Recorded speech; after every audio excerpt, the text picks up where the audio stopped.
Now calling patient 1882.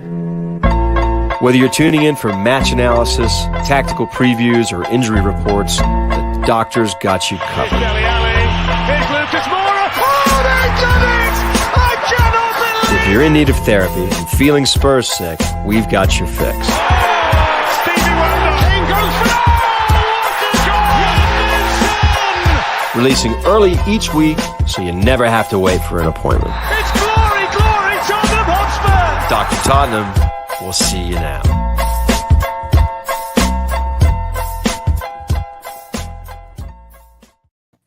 Episode 89. We are the Dr. Tottenham podcast. It's been a really, really good week. 5 words or less. I'm going to switch it up. Fast Coney, you start.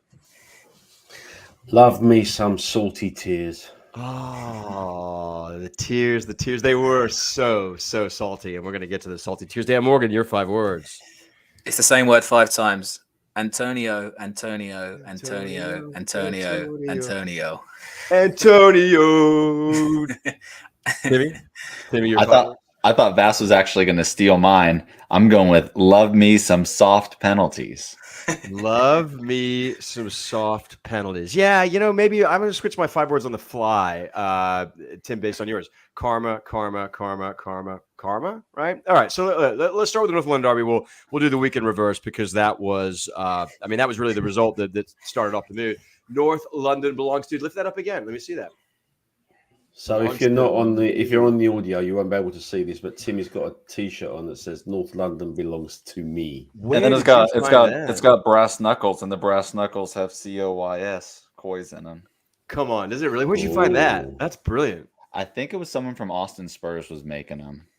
I think I can't remember. It was years ago that I got it. That's a really cool shirt. And speaking of, I watched some stuff or saw some clips on Twitter about Arsenal fans moaning about what a terrible place Tottenham is, and they're so mean to us when we come up to the high road, and we're really scared. And then they sat on Arsenal TV. I thought that was really funny. All right, so soft penalties. It was a bit of a week of soft penalties, and I was probably more vocal than anybody else in the chat, sort of questioning the penalty. So let's talk about the penalty.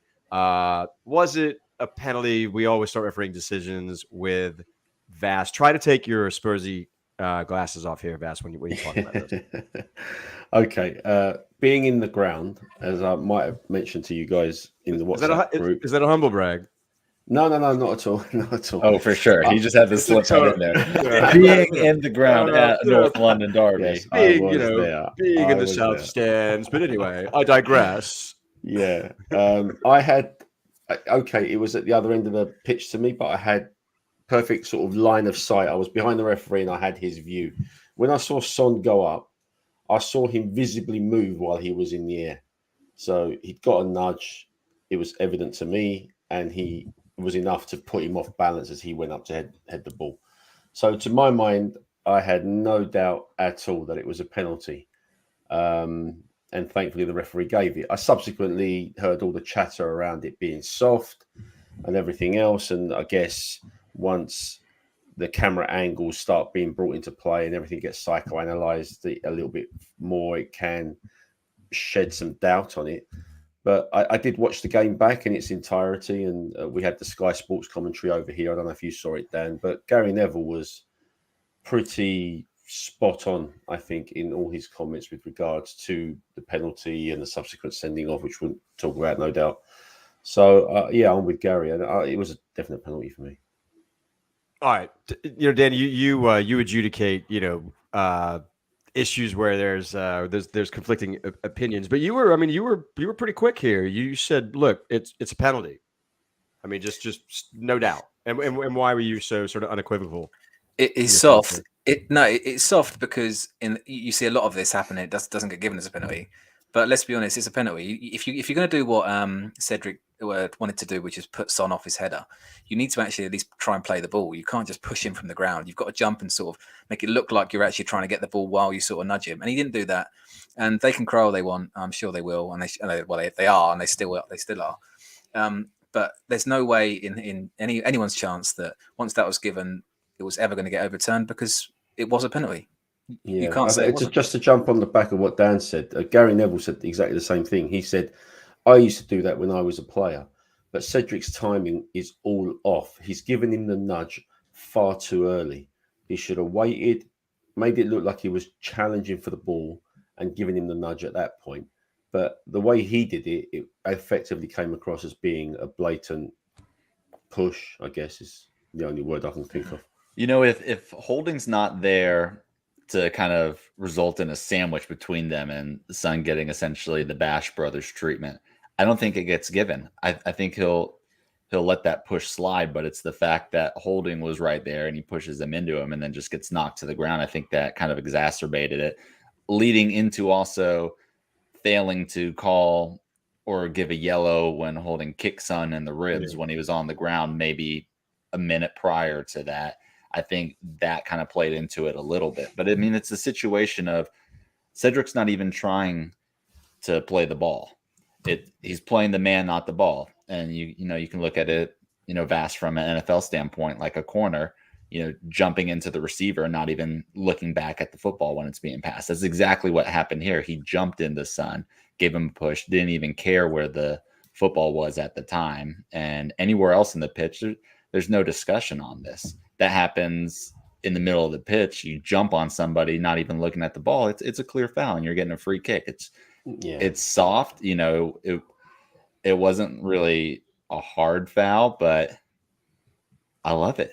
I love it when it goes our way. I would have felt hard done if it went against us. I'll put it that way. And that's kind of where I'm on the line is if that would have been called against us, I'd probably be upset about it. But of course, no, absolutely. And look, don't get me wrong. First and foremost, give me a soft penalty no differently than like you and I chat, Tim, about jammy goals. Just, inject that shit into my veins. I mean, and on a North London derby. Oh, of course. It's even better. Well, you know what? But this is where I get a little conflicted because I kind of feel like it is and I kind of feel like it isn't. Like I wanted to smash them 3-0, 5-0, 10-0, with no excuses, full squads and just batter the shit out of them, right? And so it just kind of gives them this maybe a little bit of an out, which really, I guess in the grand scheme of things, I don't really give a fuck because all we care about is a result and, humiliating them. And then I guess you can still say that there is a level of humiliation there. The score is the score.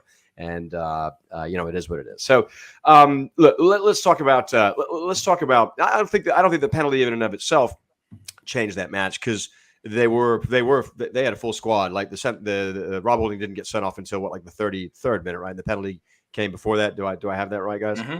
Yeah. Yeah. So all right, well, let's talk about what did change the match. And Rob Holding, without question, did change that match. Tim, I'll start with you. Sort of lead up. Where did his wrongdoings and his troubles start? You mentioned the original one, the way where you need Son, right? I mean, it started by having the Mark Sonny. Holding don't want that smoke. He don't want that smoke. He can't handle that hot fire. and you saw it from the beginning. He was fouling 4 fouls really early on in the game. By the time he got that red card for the second yellow, he had committed 4 fouls, any of which could have been given yellows. So he just couldn't handle Son. Son's too fast, and that's the problem that they were faced with. I was pretty mad at going into that match, like most people, because we all found out, just before kickoff, that in fact, thanks to the serviceman at the petrol station, where were you, Vass, when that guy told you that Romero was out? Yeah, we stopped at the service station on the M1, and somebody said, "Oh, apparently Romero's taking pain-killing injections," and that was the first I'd heard of it. And that was literally the first I think that any of us had heard of it when you broke that news to us. When you broke that news to us, so I was kind of despondent.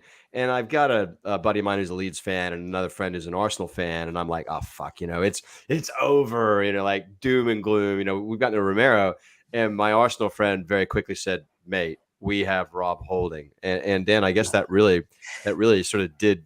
I mean, it played out. Continue on with sort of the tale that Tim was sharing with us there about Holding. Well, it was completely clear from minute one that he was just trying to rough Son up, and if not rough Son up, he was trying to sort of get a reaction out of him. Because I said this at the time, and I'm probably not to you guys, but there's no doubt in my mind that he kicks him deliberately on the floor, 100%. Like you can tell, 100% deliberate. Didn't he have a smirk? Like he smirked about it? Oh, I don't Like he know. had this kind of cynical grin on his face. I was kind of just angry, shouting at the TV at this I point. call but- it a shit-eating grin. There you go. Yeah. All right, fair Yeah. enough. That's a good description. But there's no way in my mind that anyone can say that wasn't deliberate, and you can tell because he got away with it. He did it really well. Actually, did it just not hard enough that VAR looked at it, but just hard enough that would make Son react. And I think he nearly did get to him actually. And so you can tell that they were sent out from the get-go. That was one of their plans. Wind Son up because he is likely to do something a bit stupid because he has done a couple of times. He's had a couple of red cards for us. So it's quite humbling and nice to the fact that their tactics to rough Son up actually backfired on them completely and lost them the game. So Right, like they came into our manor sort of thinking that they were this, mature team that could pull off the dark arts, and it completely blew up in their face. they couldn't handle it. Totally. And we'll totally. we'll get onto this, but the atmosphere was so incredible, and their young players couldn't handle it. They just completely melted. That apart from the first 6 minutes where they started well, I mean, it was just and this was said by Conte and a few of the players that the fans on Thursday were that 12th man, and Arsenal crumbled just under that atmosphere and that pressure. Vess, Yeah. you were part of the 12th man. I mean, and you've been at outrageously loud matches there, and the reports that I had read, sort of countless from neutrals, from supporters, was that without question the loudest that it's ever been at the new stadium. Would you agree? Absolutely. I mean, we turned up a couple of hours before kickoff, like we sort of normally do, but there was a surprising how many people were there already and drinking and making noise. And it seemed as though, Spurs fans were just totally up for it. I have not experienced the game, not even in the Champions League or anything that Really? of that magnitude. It felt like a Champions League sort of second leg. It was one of those type of nights, and it was really loud. So yeah, I think the atmosphere unsettled them. Talking about how loud it was, when I did watch the game back, I literally had to turn my TV up because I couldn't hear Gary Neville in co-commentary. Come on. It was electric. And but just going back to the Rob Holding thing, I think it was, it got to the players, it got to them, which I was pleased about. But Holding was out of his depth. He like Dan said, he'd found Sonny 3-4 times already before he got the yellow card. And I said to my son, I said, we just got to keep feeding the ball to Son, and Holding is going to walk. He was a red card in the waiting. So no surprise that he did go in the end. Well, look, we're talking about atmosphere. We're going to get to individual performances, but before we do, all right, it was loud. It was tremendous energy there. But the first 5 minutes or so, it seemed like, I was watching the pub, but it seemed like we were a bit off the pace. Did you in the stands? Is that what you sensed as well? What you saw? Yeah, first few minutes, I think Arsenal were trying to control the tempo of the game, and Spurs just kind of sat back a little bit and were absorbing whatever Arsenal were essentially throwing at us, which wasn't much because they didn't make Hugo really work or anything, or put us under any great pressure, but they were trying to play their particular patterns and getting behind us and whatever. But that lasted probably 6, 7 minutes, 8 minutes, and then Spurs grew into the game and then sort of just took control from my recollection of it.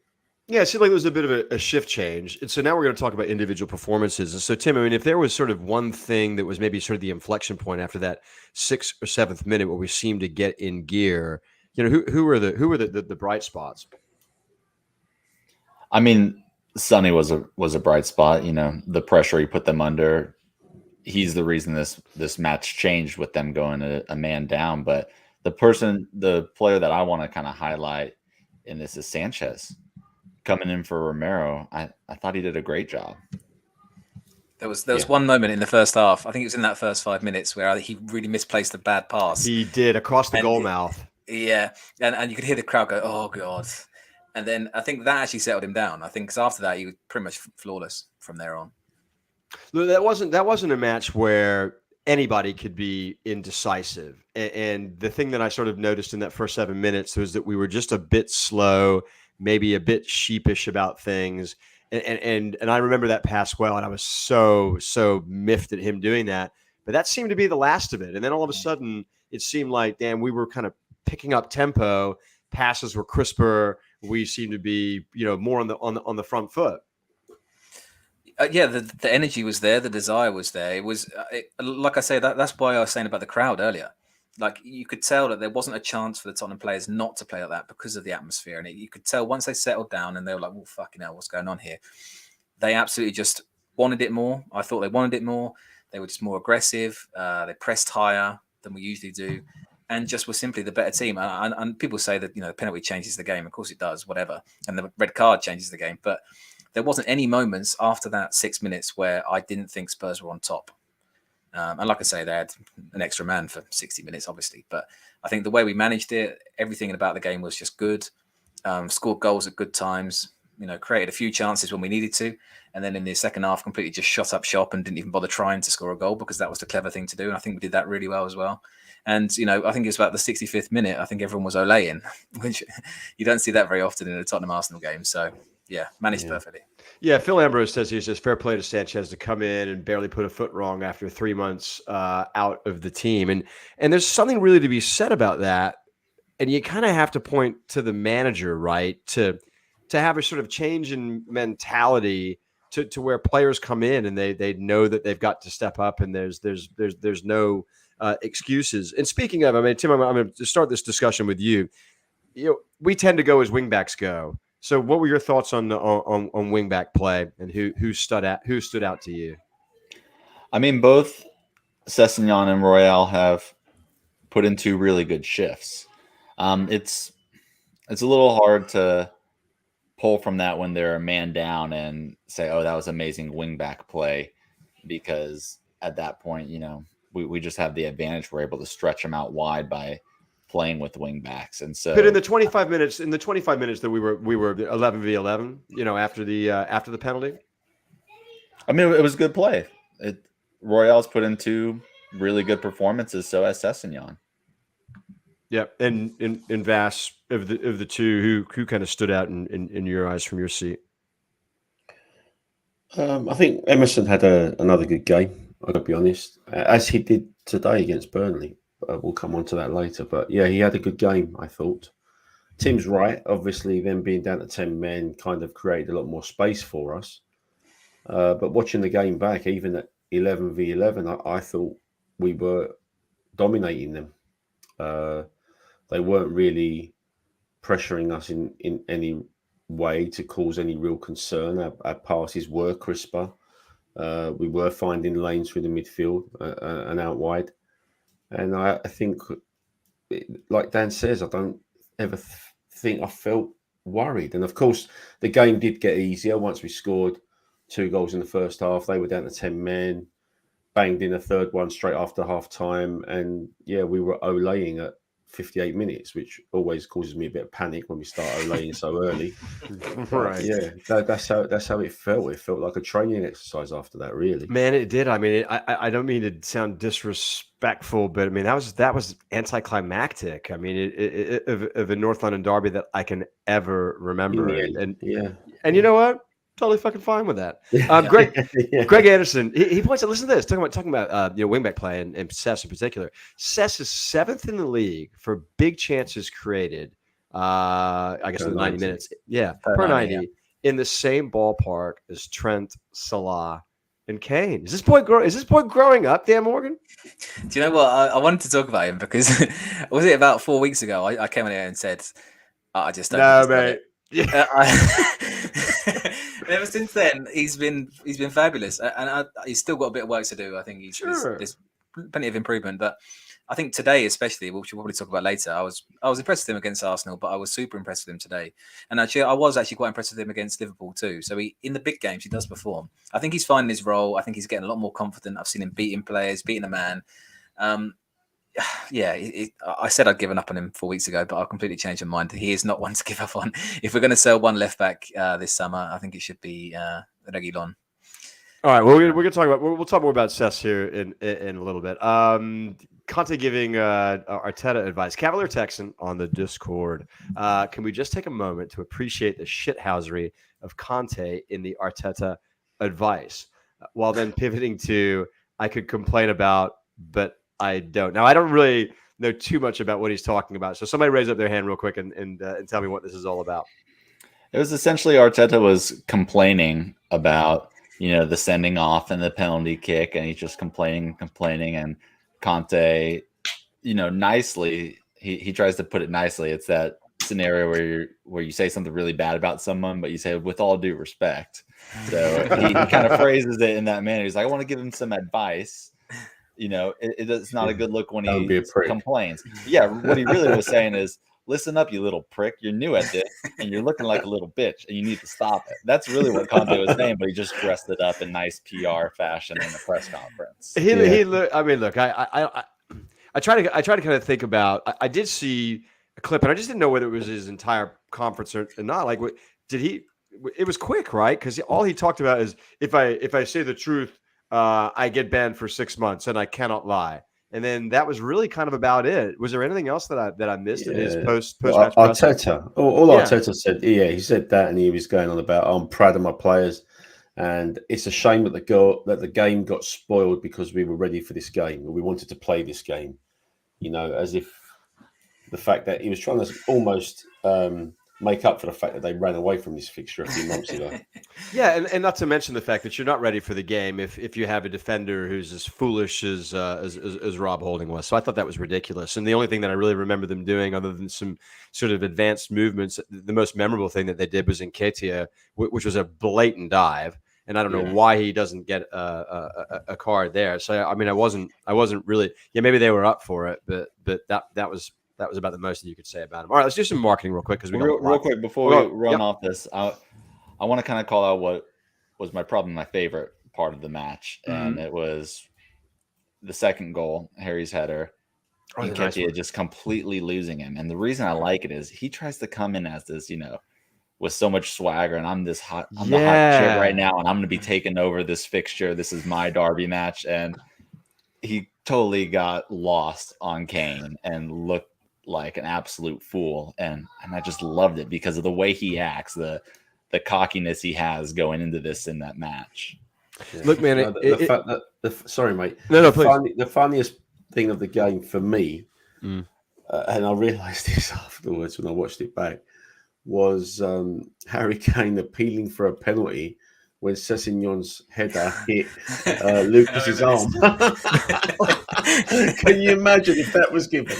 I do remember that. I do remember that. Look, the Harry Kane detractors, particularly, when I see Spurs fans grumbling about Kane, is that he doesn't show up in big matches, which I don't think is well. I certainly know it's not fair in its entirety, but he in his career has absolutely owned Arsenal. Does any one of us know what his goal tally is against them? But I know it's impressive. I mean, I can't remember North London derby that he hasn't scored in. It's 13. His bitch. Definitely. Arsenal are Harry Kane's bitch. Man, and that's well, God bless him for he that. Scored. He's actually scored. Sorry, I clicked the wrong one there. He's actually scored 12 goals against Arsenal, more than any other player. Is it 13? I think so. Oh, okay, maybe it's 13 now. And to be fair, they're not like pedestrian goals either. I mean, he has scored some absolute world. And to be fair, that was a very good header. I mean, it was a really, really good header. It was a difficult situation. That's the only place that he can put it in, and his timing was exquisite there. So yeah, he's always well up for a North London derby. We saw a pretty fine goal of his. Actually, we saw two. Remember that header hung in the air? Yeah. And we saw the curler. Both in the Paxton. Oh my God! What was that, Vass? That was Alexa getting involved in the podcast. I need to sort her out. All right, let me do some marketing. We are the Dr. Tottenham podcast. That's at Dr. Tottenham. I'm at Ztronch. Tim is at TIMMAH621. Vass is at VCOM1, and Dan is at Yidvids. We're also on Instagram. And we're at Dr. Tottenham there. We're on Facebook as well. You can watch the podcast, which some of you are, on our YouTube channel. And I see you community in the comments there. And we appreciate your presence. We appreciate your subscriptions. If you haven't subscribed, please do. We appreciate your questions because your content makes up a lot of what we do here. You can listen to us just about anywhere. You can find a podcast, iTunes, Spotify, Amazon Music, and the likes. Leave us a review. We appreciate those who already have. All right. Let's talk about Burnley. Put your hands if you're kind of shitting yourself going into this We match. can't move off Arsenal yet, boys. Oh, okay. All right. Well, fine. What do you want to talk about? One more. I want to talk about how salty all their fans are. Okay. All right. We've Well, seen- that's not really so much that. This is, we could probably do an entire podcast on this. Yeah, So, well, all right, we'll just be brief. But I mean, Well, the nonsense that's been coming out on social media. They've even gone as far as saying that the club play fake crowd noise through the speaker system because it was that loud and they couldn't handle it. That's ridiculous. And That now is there's a conspiracy, of course. We've tapped up all the referees to give us penalties. I think today's one against Burnley has just wound them up even more. How could anybody? I mean, with a straight fit. What are you doing there, Timmy? You know, in the NBA, when you just get completely schooled by somebody and everybody on the bench says you're too small, you're too little, they all start doing that. That's what it was. Okay, that's a new one. Nice one. No, listen. I mean, you got to really think about the ludicrousy, right? Of somebody trying to malign Spurs and implicate them. It's just so like some of the stuff that. Actually, let me move on to that. The thing that blew me away is the absolute hatred they have for Heung-min Son. Like, and I couldn't believe some of the comments that I would have, which to be fair, if the role were reversed, he'd be an absolute hero for them, right? But my God, they think he cries and rolls around and play acts and does all this, and it's just, I mean, I don't know. Did you guys see all that? Accusing him of leaving an elbow on Rob Holding. I don't know if you. He did, but he did. But it was in reaction to what Holding did to him. Yeah, and I'm not saying that was right, but it wasn't like that was it was completely provocated. Mm-hmm. All right. What was some of the other funny things that you saw? Arsenal reactions. Just that really. It's just the fact that they're all kind of falling apart at the seams at the moment. That's exact, man. This is what I told you. I told you about pressure. I told you that just man, and now now they're all clenched up and tense, and I'm telling you, man. I'm telling you, it gets amplified. Look, I'll say one thing. I haven't said shit to my brother. Didn't say a fucking thing to him. Never texted him. I'm not saying a word. I'm dying inside. I mean, I'm dying inside. But I'm not saying shit to him or any Arsenal fan for that matter. Didn't wind up my other mates here. I'm not saying shit until this is over. I don't care if they bottle it tomorrow. I'm still not saying shit. I swear to the football gods, I am not saying anything until this. You got to wait until the fat lady sings. We fuck this up. It's not going to be because I open my mouth. I promise you. Not going to be like last time. No. Right? Because listen to this. This is Boo Daddy Boo. I like this guy. He makes some good comments. Says Conte has really progressed this team so much. If he's allowed to bring in his men like Gene Hackman in Mississippi Burning, what a great movie that was. We could go for next season. And I'm inclined to agree with him. And I'll just say one thing about him today. His response at the end of that fixture strikes me as the complete opposite of a man who wants away or does not want to be here next year. I mean, I know he's got to get some support and some good feels from Levy, but I don't know, Tim. I mean, his comments this week have been different. They have, yeah, and Fabrizio Romano's quoting him saying that he's 100% committed to Tottenham. That's a quote coming from Conte, is that I'm 100% committed to Tottenham, which he hasn't been saying up to this point. And I really think the team's response these last couple of games has shown him that he's got a squad that have bought into his system that he can believe in. I mean, he needs to be properly backed because that's what he needs everywhere he goes. And the team still has a lot of gaping holes and an extreme lack of depth, which you just see from looking at our bench any one of these matches. I mean, for fuck's sakes, against Burnley, we had 2 goalkeepers on the bench. That's how hurting we are in depth, but it's a 180 on Conte's comments in the press. I mean, he's voiced that he is committed to this team now, and I don't think it hinges on Champions League. I think these players have really shown him a lot of heart these last couple of weeks. Hey, Dan, is this? Hey, I just want to ask Dan a quick question about this, and to follow up on Tim's points here. If we beat Norwich, is it safe to say, regardless of what Arsenal done, what Arsenal will do, has he done a remarkable job at Spurs this year? Yes. Yeah, I think so. From where he joined, the fact that we'll be on 68 points, we could finish on 71. That's a decent tally, especially coming through halfway through the season after the absolute turmoil that preceded him. Like I say, it's going to hurt a lot if we finish fifth. Of course, it is because it's Arsenal finishing fourth. But I think there is some sort of pride to be taken in the way we finish this season. I think I worked out earlier. I think we've won 9 of our last 13 games and drawn 2, lost 2. Which is a very decent return at the end. We dropped a couple of points we probably shouldn't have done, but we also have picked up good points in other places where we maybe would have been difficult to, Man City, Liverpool, etc. So yeah, my hope is just he's happy, and we go into next season with him, doing everything he wants, and whether we finish fifth or fourth, I mean, it will make a difference because the money makes a difference. But sure, I'm still happy. I'm still quite confident with him in charge next season that we can do something, if that makes sense. Fast. Did I cut you off there? Oh no, Dan, did I cut you off? No, it was me. Yeah. Can I just say something? Can I just say something on the on Tim's point? Eric Dyer was on BT Sport today after the game. He sort of joined the panel around the desk. Really? He was just talking. Yeah, and they said to him about Conte, and he said, look, this group of players, he hasn't seen this group of players being as united behind one manager as Conte is now. So. And they enjoy working with him as much as they have for anyone. So if he's being honest, which I presume he is, the players do really love him, and I think it will be pivotal that he does stay. And I think if he does stay, they're going to be more than happy to progress into next year. Because I know there's a lot of thing about Kane's future resting on Conte's, which I don't think is completely true because there's other factors in play there. But Kane and Conte starting that first game next season at Tottenham, whether we finish fifth or fourth, I think we've got to be quite hopeful for this season.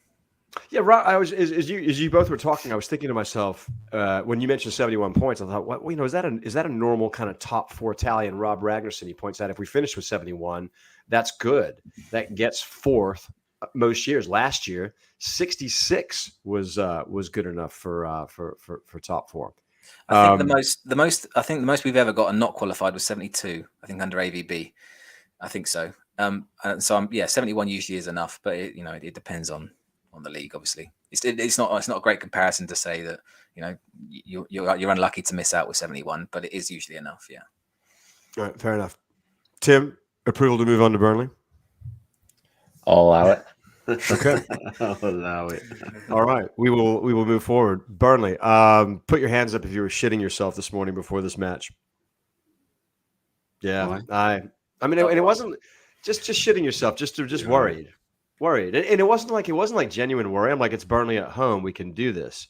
No, but but you know what? It didn't hit me until, and I woke up a little bit late. I was 30 minutes behind, which was why I wasn't on the chat this morning.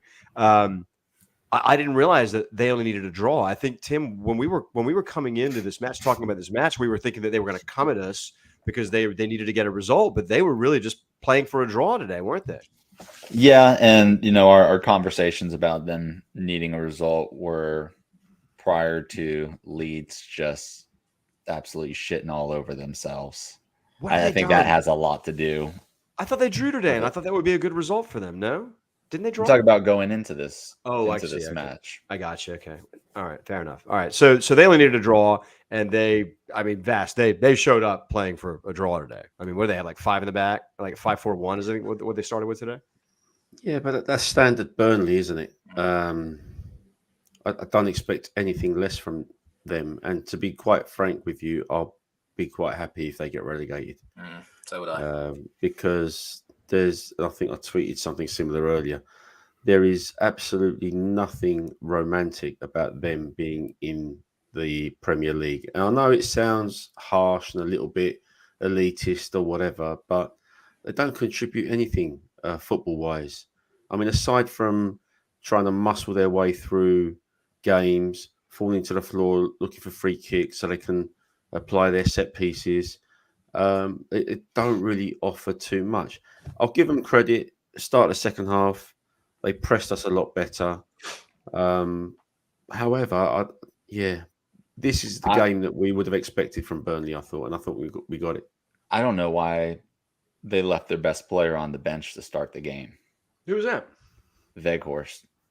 Right. That guy's that's fucking right. massive. Man, if he has a release clause for relegation, I would be on that in a heartbeat. You would? Why?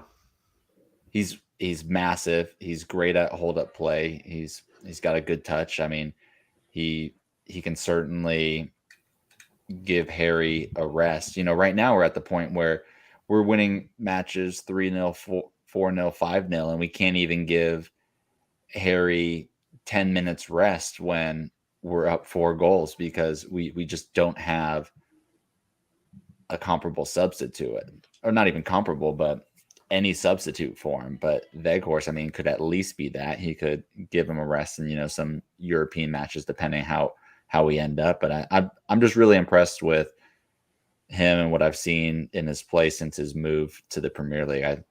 I think he's a really good striker. All right, noted. We'll keep an eye on him. Vass, I think you make outstanding points about their complete lack of, you know, romanticism and any kind of sort of style that looks like, you know, the style of football that wants to win games. I think for me, what nailed my views on relegation for them, or my desire for them to be relegated today, is 2 of their fans and their open love for Adolf Hitler and Nazism. And, you know, the way I kind of look at it, I think you're kind of a piece of shit, whether you keep your comments to yourself or you display them openly. And to do that in our stands in a moment like, well, forget about the moment, to do that in our stands. And what's the story on these cretins? They've been arrested. Is that right?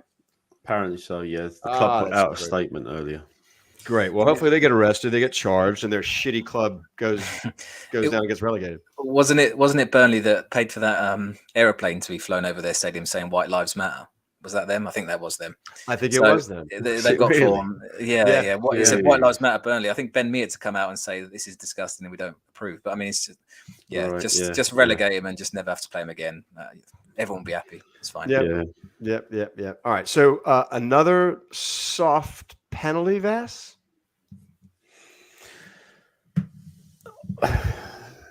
You're going to think I'm just keeping these Tottenham Hotspur glasses on for. Listen, by letter of the law, it's a penalty because his arm's out. And the reason that law is scripted in the way that it is because by enlarging your body mass, your area, by extending your arms, is deemed to be not allowed. And that way, if the ball hits your arm, it's a penalty because you've been trying to gain an advantage by making yourself bigger, essentially. And that's precisely what that guy did there. There was no reason for his arm to be out where it was. And I've heard a lot of people talk about it being soft and this or that. And generally, the people that are talking about it being soft are either on some kind of agenda or they just, you know, feeling for the victims as ever. No, his arm was out. The ball hit the arm. It's a penalty under the law. Job done. Tim, I've got a question for you, Beth. Sorry, this is an in-person question. Did anyone you were with or around you go up for the penalty when it hit his arm? In the ground. Appeal for it, yeah. To be perfectly honest, we was at the other end, so I didn't really see what happened. Although I did see a few of the Spurs players at the time appeal for a penalty. But then play carried on for some reason. I don't know what happened after that. And then the ball broke away, and then when it went out, he had the VAR call. I don't know. I think some people at the other end appealed for it, yes. Those closest to that goal, some of the fans did appeal for it, definitely. And a few of the players did as well. It was hard to see because it sort of hit his arm and sort of deflected rather than like an instant, bang against the arm. Do you know what I mean? So I can understand because I was watching on TV. I don't know about you two as well, but I didn't notice it. I had no idea. And then it said VAR for handball. I was like, where did that happen? And, I was so focused on what was happening right after it, where Lucas took the ball and drove it into the box, teed it up for Kane, and Kane missed completely wide. But I mean, that's where my focus was. I didn't even know they were considering a potential handball there. No.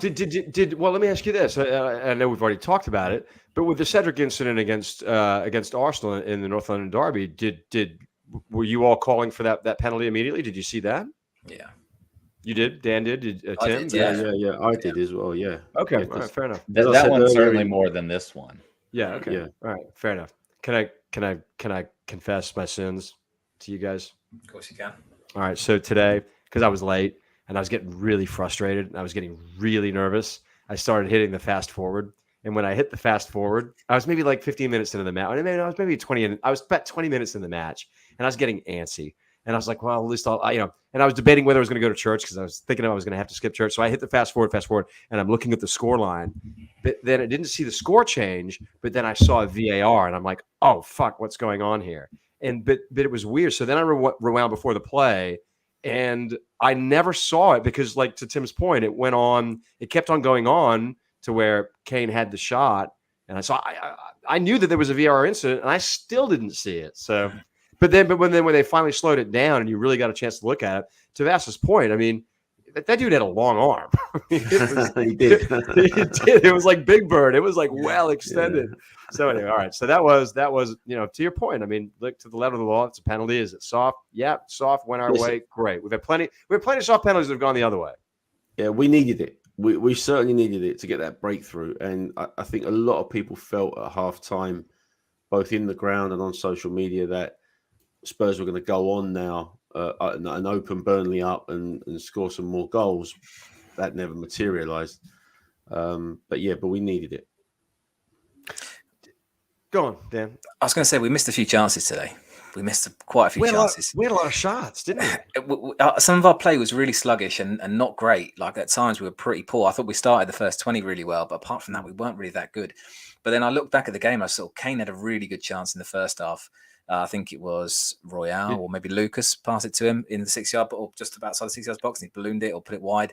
It was that one right before the VAR went. Was it? Yeah, right. Yeah. And he had two headers. He had two headers. One that was long range. One that he probably could have had a good chance to score. And there's also a Son had a couple of chances in the second half that I think he probably hit right at the keeper. So yeah, for me, the best chance that we created today against Burnley was the Son chance that Pope saved low down to his right. Mm-hmm. If you track that move back, it started by the corner flag up the other end of the pitch with Emerson Royale, and he played interplay with Davis and Sanchez, and we worked it out, went over to Ben Davies or somebody, and then it came down to Sessegnon, and before you knew it, we were in, and Son had that chance. If he'd have scored that would have been a fantastic goal, really would. Of these four kind of chances we're talking about, Kane's shot wide, his header that kind of got saved off the line, and Son's two shots right in front of goal that were probably right at the keeper, like Dan said, but that were good saves. 3 of those 4 chances were created from Sessegnon. Well, it goes back. It was his cross for Kane's header, and it was his cutback passes for finding Sonny in that open space right in front of goal, which kind of goes to the listener comment earlier about 7th in the Premier League and chances created. I mean, he had 3 big chances created just in this match. And so when we're talking earlier about, the wing back play and looking at the improved wing back play, this is the game I draw more from than the Arsenal match, because this is where it's going to be the toughest, where we need them to come through the most against teams that are sitting back deep. We need to find a way to break them apart, how to unlock that low block and with your wing backs, that's the opportunity from it. I mean, Son should have buried those 2 that Sessegnon just set up on a plate for him. I mean, this match should have been 3-0, and Son should be leading, essentially leading the Golden Boot challenge now by 1 goal. But Sessegnon was really impressive in this match for me. Yeah, I mean, he's growing. He's growing in confidence, and I think when there's a footballer there and when there's talent underneath, all that he's been through, we're starting to kind of see him shine. Somebody mentioned Nick Pope there. Man, I think he's a good goalkeeper, and if they get sent down, I mean, the whole world and his friend is going to be in for him. I mean, Tim, you're knowledgeable about players. I mean, any chance that we put in a bid for Nick Pope, and could we stand to be successful? I don't know. I mean, I think it would certainly be a player we'd be interested in putting in a bid for. The question is would Nick Pope want to come and sit? He's towards the end of, well, I guess not towards the end of his career, goalkeeper, being 30 years old. But This is you know, Wait, crazy. Nick Yeah. Pope's 30 years old? he's 30. Is he really? Wow. He wants I thought he was the, much you younger. know, I think the big consideration for him is World Cup year. Yeah. And if he wants to fight to try and make it into that squad, he needs to be playing. Coming to Tottenham is going to be the death of his World Cup hopes. Yep, Yeah, fair and shot. also I think the Sam Johnston thing from West Brom is it's got some legs. Is he any from what good? we hear. Well, yeah, he is, and he's also on a free. Whereas Nick Pope, they're likely going to want a significant fee for him, particularly as he's English as well, between English clubs. And Burnley, as much as I'd like them to go down, look like they're going to probably stay up because Leeds are just terrible right now. So yeah, I don't think Pope is a realistic option, even though he's a desirable option. Well, look, and forgive me for even opening up a discussion about goalkeepers because yet again, I mean, and it's not like he's had a ton to do, but Hugo's been fantastic. I mean, he's hardly made a mistake in, I mean, countless matches. I mean, he's been terrific. Did you hear he was one of the 4 that was ill as well?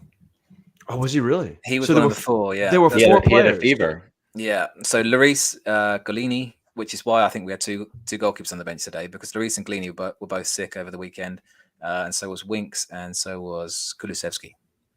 So he played. I mean, I had a fever about 2 months ago with COVID, and I was in bed just dead. I could not imagine playing football a day after a fever. I mean, insane. Fair play to him. And Conte said like he was ill, but there's no chance I was stopping him playing this game. And yeah, that's what you want. Commitment from your captain. Amazing. Hugo did really good today, coming out and claiming balls outside of his 6-yard box. Something we hadn't seen him do as much as he used to, but he was spot on for it today. Like not just right in front of goal, but he came out, deep out and claimed balls in his box. Yep. Totally agree. What are we gonna do here? We're gonna talk about. Let's go back to Sessegnon. I mean, we spent a little bit more time. Well, as I mentioned, there's a player there. He's getting comfortable. He's getting more minutes. He's playing in important matches. We talked about how he could grow from that. Seemed like he did today. He created countless chances. He's staking his claim for being the starting left back, right? I mean, Tim, you seem to think that we're still going to go. That we still do need 2 wing backs. It's not just about a right back story. Yeah, I still think we need to improve on it, but I mean, that's the thing. You don't necessarily need to go into a transfer window saying, okay, well, we're complacent here, so we don't need to improve. Always bring in players to try and improve. I mean, look at the clubs ahead of us, how much money they're spending on players who just sit the bench. I mean, when we played Man City, the players they brought in off the bench versus, who we're bringing off the bench. That's why it frustrates me when, you see these transfer windows and just so many of the fans, oh, we already have someone there. We don't need him. We need to go after a different position. No, you need to just try and improve every single spot. But I think wingbacks still are our biggest weakness and the biggest focal point for Conte. So we had a couple of questions from listeners about Sessegnon. Keith K at K Club Keith says, if Conte believes in Sessegnon, should we? And Isaac Ngugi, who's at White Hart Goog, says, is Sess at left wing back Conte's most improved player? Brilliant defensively in big games, Saka, Salah, and is a real threat in attack at his age too. And I think whoever was mentioned those stats earlier about Sessegnon creating chances. So is he most improved? I think Sessegnon's improved a lot defensively. He's had some really good games in like Isaac mentions, really big defensive games. And these last 2, he started the show a threat and attack, which before that, he's been hesitant. Those were also in situations where we're playing, 3 matches in 8 days and Conte's not really getting to work with them. But when you see that we have an extended period to prepare for a match and how Sessegnon comes into it, it's different. So I would say, Sessegnon's Conte's most improved. Now, the player whose, I guess, performance has picked up the most has got to be Ben Davies. But I don't think it's because Conte's improved him. I think it's just a better system for him, and he's actually shining in this. But actually improving a player's skill, I would agree with Isaac. I'd say it'd be Sessegnon. And like Keith says, I mean, Conte believes in him, so we should as well. I mean, he's progressing. He's only still 21 years old, and as fans, we're way too reactionary, which is a good thing that we're not actually running any of the decisions for the football club. Did Cess play against City as well? Because I seem to recall he dealt with Raheem Sterling quite well, and he's dealt with Salah quite well, and he's dealt with Saka quite well. So he seems to have matured that part of his game possibly, and yet we're still finding he's getting into good positions. He created the goal at Liverpool. He created chances again today. So maybe he's coming out of his shell, and I think and I looked at it back. He did play against City. He did, yeah. And I think we had this period from Sessegnon again, maybe a couple months ago, where he had a run in the team, and we were all getting quite infused by his performances, and then he got injured and he was out. And then he came back in, and it took him a little while to get going. And now we've got that same level of consistency again. So maybe he's just the type of player who needs running a run of games. And on the other side, I think Emerson's done well recently. Oh, I do too. There has been an improvement. Do you not think, Sam? Yeah. We had a question from Sam last week. He wanted to know, does Emerson's performance change your view on needing a new right back? And so I think we have to re-ask it after these last two games. For me, it doesn't change my view on needing a new right back, but it definitely does change my view that he could actually play a role in the squad, because 2 weeks ago we were saying, no, he doesn't have any fit in this system.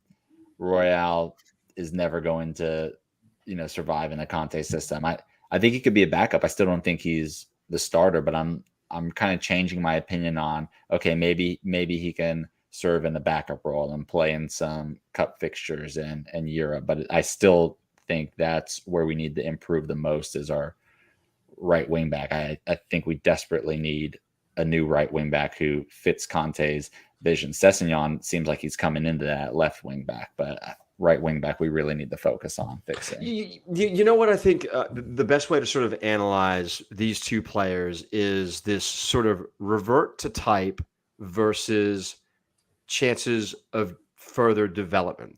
And so let's talk about both these players. What's the greater probability that Sessegnon continues to improve or reverts to that Bambi scared type that we spent, many weeks lamenting about? And same with Emerson. Does he stand a greater chance at this young age to continue to improve or revert to type poor defender, horrible service? Dan, I'll start with you. Sessegnon has the bigger upside, I think. I mean, I know Emerson's played all right for the last two games, but I still think going forward he's not very good. There's a few times against Arsenal in the first half where I think Son was running through the middle and it was a simple ball and he just completely overcooked it. I just don't think he's got the talent going forward to do what Conte wants him to do. And we're sort of getting by with him at the moment. Now, I don't think he had a bad game in either of the last two games, but I just don't think he's quite good enough. Whereas I think Sessegnon does have the quality. He does have the ability to be what Conte wants him to be. That's just my opinion. And I think if Doherty was fit, Emerson probably wouldn't have played for the last 4 or 5 games, no matter how good we think his form is. And let's be honest, Doherty isn't very good either. So if you're getting kept at the side by Matt Doherty, I mean, that shows. I don't mean that in a harsh way, but that shows. No, it's true. It's true. It shows that Conte doesn't fancy him. I think maybe if he's got 2 or 3 good games, great. But I don't think that changes anything for the summer at all. I think that is number one target. Come on, I think Emerson's performances have gone up a notch ever since he started tweeting out those compilation clips of his performances. Don't you agree? I haven't seen those. Yeah. Check out his Twitter feed. For real? Yeah, they're not good. I mean, they are good, but they're not. Thing is, I know how to cut videos. Obviously, I've cut loads before in my time. And like, there was one where the camera was really close to him doing a little step over, and I the first thing in my head, I thought, oh, that's going to be in the comp layer. And I was like, why am I even thinking about this fucking stupid compilation? And the funny thing was, they didn't even put it in. So, yeah. I don't know, man. I have this. I don't know. I'm gonna call it love hate, but I'm a bit of a seesaw when it comes to him. And like Dan, the points that you made there about sort of he makes debaucherous decisions at times, and just fails to do the easy things that are right before him. But like he took a shot today, which I never would think that like that's Yeah. it was probably going over. I get it, but you know what? But he's not short of wanting to be brave. And I wish that Sessegnon had a little bit more of that.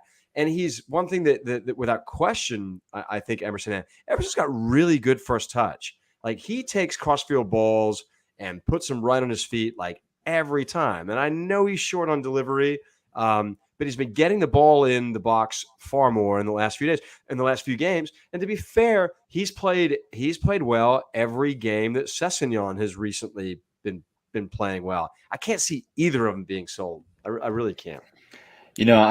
Many probably aren't going to agree with me on this, but I look at Royale and I think to myself, he'd probably be better suited as a right center back in Conte's system than a right wing back, because he is very good defensively and he's pretty decent in the air as well. You think he's good defensively, yeah? I think that's much stronger than his offensive game, yeah. What we got here? Keith Renov. Neither Doherty Kenneth. Sorry, my eyesight's so shit. Neither Doherty or Royal are good enough to take us to the next level in Conte's system. Okay. So the open position is backup right back. The only advantage Royal has over Doherty is that he's younger. Fair. Doherty is better going forward. Okay. He's as good in defense. Tim might challenge there. And he can even play on the left if necessary. Wow, Tim, maybe we keep all of them.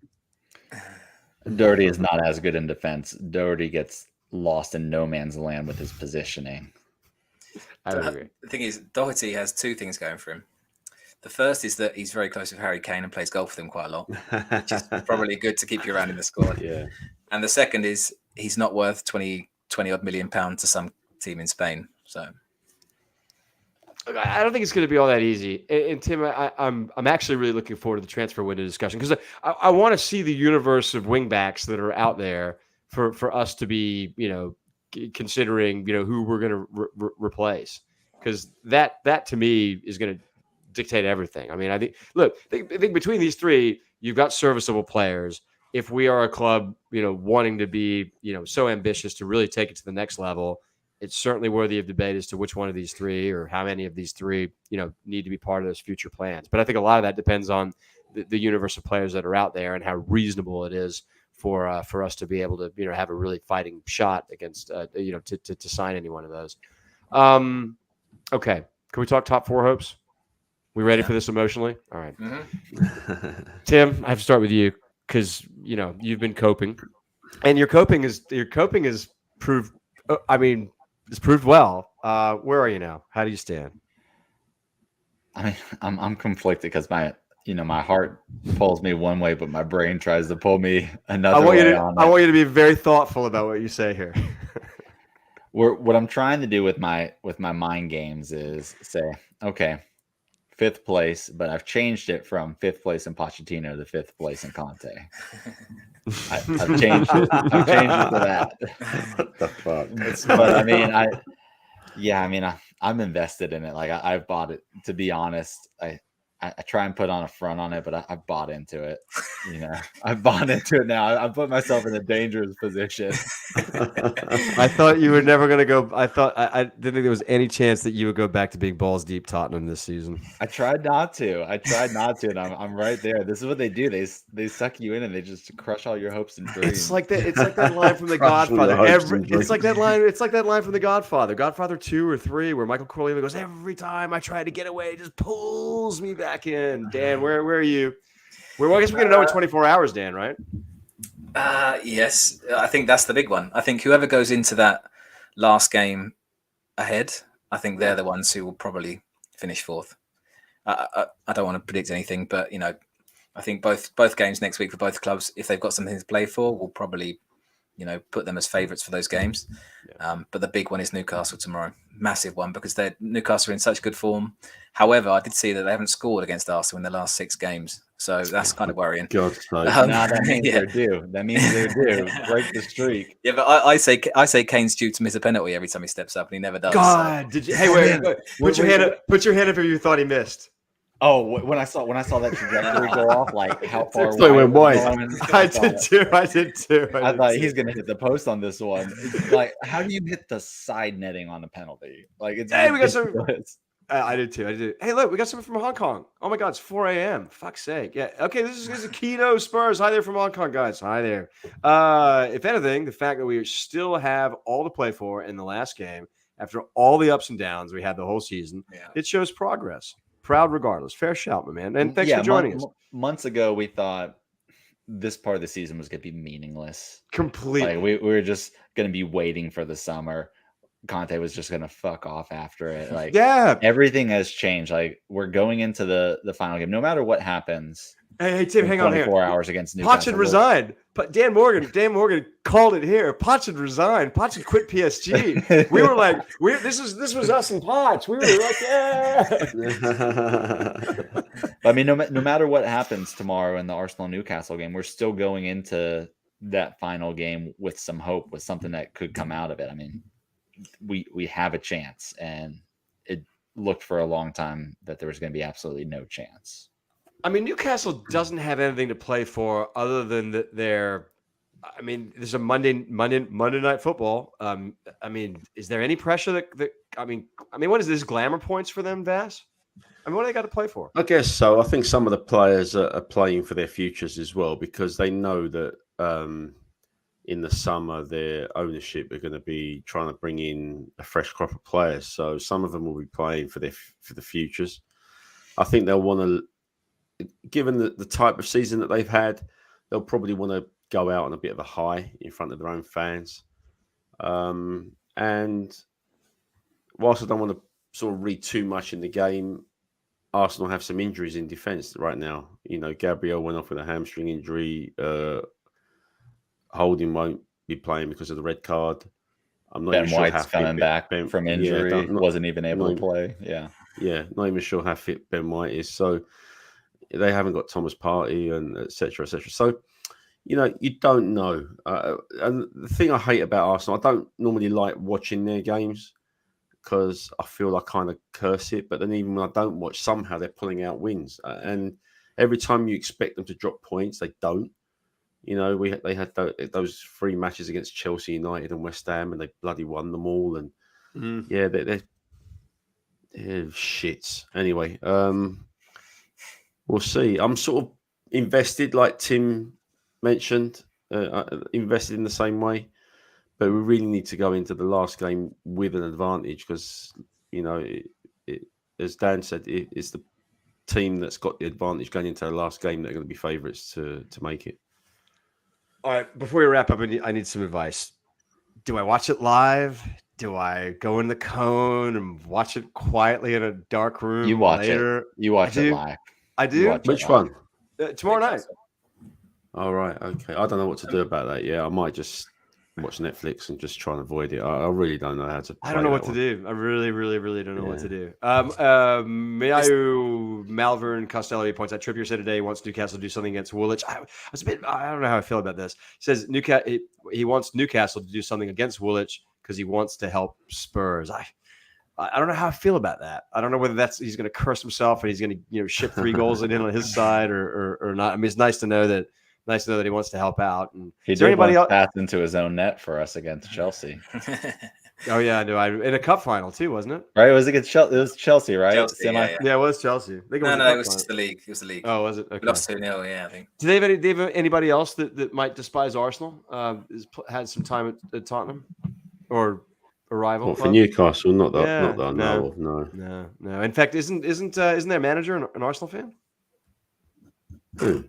Eddie Howe. Yeah, Eddie Howe, is he? Who told you that? Oh, I don't know. Maybe I just made it up. All right. You probably did.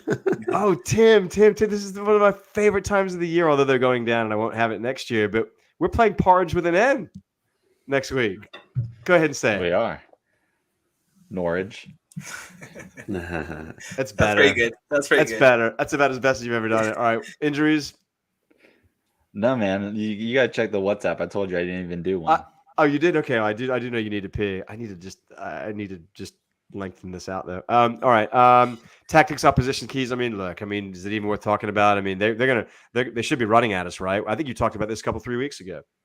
Their home match and they're going down. I mean, they Yeah. don't want to sit back and play for a draw. They want to at least give their fans something when they're going down. So I would expect them to, open up, which should play into our favor. Is there any possible chance? Let's just say that we get a draw or God forbid, a manna from heaven, an Arsenal loss. Is there any chance that we could come in, Dan Morgan, and overlook that match? Well, this is the thing. If Arsenal lose tomorrow, which I don't think they will, I don't think they'll lose, because they're better than Newcastle. If they lose tomorrow, we'd only need a draw at Norwich on the last day to qualify, which would be a massive advantage. But if Arsenal draw tomorrow, then we'll need to match them. So yeah, there's 3 different scenarios of what happens tomorrow, and all 3 different ones give us a percentage chance of qualifying on a different level. I've modded that, but you understand what I'm saying. There's a chance we fuck it up. Of course there is. This is Tottenham. Of course there is. I don't know. I just have it. I don't want to talk about what I think is going to happen tomorrow, but we'll see. All right. Any random questions of the week? Actually, No, this is Timmy's department. No, I think this is the listeners department to throw us a random question. No, we had one. Okay, no, we had one. Which body part? Oh, yeah. Yeah, this is a great question. Yes, I can't remember that. Oh, Tim, you got to look and give this guy I'll credit. tell you. Here it is. It's Okay. From Spurs 6876. What part of your body would you give up for Newcastle to beat the Goons tomorrow? Tim. Look, I'm not giving up a body part for a Champions League. All right, let's be real here. I give up my hair.